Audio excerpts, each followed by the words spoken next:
Bernie Sanders is stumping in the South today, holding a campaign event in Durham, North Carolina, and later in Texas to try to pick up momentum with Southern voters. Shaq Brewster is on the ground in Durham, North Carolina. Shaq, good to see you. Why is Sanders choosing North Carolina and Texas as opposed to Nevada or South Carolina?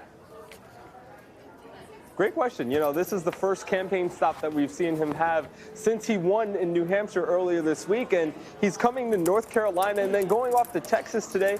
And mainly what he's doing and what his campaign is doing is investing their time in Super Tuesday states. Look, last week we saw right after the Iowa caucuses, his campaign announced a $5.5 million ad buy in many of these Super Tuesday states. They expanded to 8 new states, getting up on the television airwaves and digital ads. And they've been investing staff and sending surrogates to many of these states. That's one way to invest in the campaign and invest your resources. Another way is sending the candidate there and spending the candidate's time in those states. So today he's going to be in North Carolina. North Carolina is one of the states where back in 2016, it was actually one of his better performing southern states. Now, he still lost North Carolina by about 15 points, but compared to what Hillary Clinton was doing in many other southern states, really pulling big margins, winning by 60 and 70%, the margin here in North Carolina was a little bit tighter, and the campaign really feels like this is a point where they could, a state where they can really do well in, especially with this field much more fractured. So we saw him in Durham earlier today. He's about to have a rally in Charlotte right now. He had some pre-programming speakers talking on stage at this point, and then he has a big rally in the Dallas area tonight at about 8 o'clock p.m. This is a campaign, again, trying to flex their muscle, saying that, hey, we've been organized in many of these states. We have staff in many of these big, delegate-rich, larger, more diverse states. Now it's time to send the candidate there to really show the strength and organization that we have on the ground. So that's why you're seeing him here today. Well, and of course, you know, Sanders has been picking up steam in national polls since New Hampshire, but he seems to be trying to separate himself from some of his online support. Here's something he said on PBS last night. Well, you know, it's a funny thing. Obviously, that is not acceptable to me. And I don't know who these so-called supporters are. You know, we're living in a strange world on the internet. And sometimes people attack people in somebody else's name. But let me be very clear. Anybody making personal attacks against anybody else in my name is not part of our movement. We don't want them. All right, Shaq, who's he referring to? Well, it's almost, I have to say, when he did the supporters, that I'm surprised that's not a meme yet. I need to go online and go on Twitter to see if that has become an exact meme. But what this really is coming from and referencing is the Culinary Union. Yesterday, the Culinary Union in Las Vegas, they announced an endorsement. They actually didn't endorse a particular candidate. They endorsed their issues. So they withheld an endorsement. It was no endorsement of a particular candidate. But the Culinary Union in Nevada, especially with the Nevada caucuses coming up the following Saturday, was an influential group that many of these candidates were courting. They were having town halls with, spending a lot of time with. And a couple of days ago, they released a statement saying that, pushing back, on Medicare for All, that Medicare for All single-payer health care plan that is essential to Senator Sanders' platform and policy. And they pushed back on that, saying that it would threaten their own union insurance, their own union health care plan that they have negotiated so hard on. As a response to that, you saw many Sanders supporters pushing back on Twitter, defending Medicare for All, and some got a little aggressive in that tone. Culinary Union then put out another statement saying that Sanders supporters, and directly referencing them, condemning those supporters and saying that their members shouldn't have to face those attacks. So now you have Senator Sanders, again, trying to please the wishes of the Culinary Union, which remains a very influential, influential group. They represent about 60,000 culinary workers, hotel workers, chefs in that Vegas area, trying to please that group and saying, hey, I do not stand with any of my supporters that have this aggressive or harassing tone online.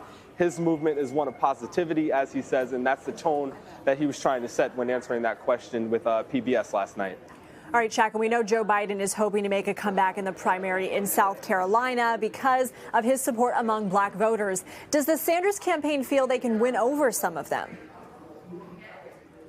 Yes, I've asked this to the Sanders campaign plenty of times, and their answer is yes. You'll remember it was in 2016 when, again, it's actually a very similar pattern where Sanders came up very close in Iowa. He won New Hampshire, and then when it came to South Carolina after Nevada, another close finish in Nevada, but when it came to South Carolina, he lost in a landslide. The campaign wants to close that gap this time around. They want to do much better in South Carolina. So they've invested and sent many of their surrogates to South Carolina. Senator Sanders does have local endorsements from Congressional Black Caucus members in South Carolina.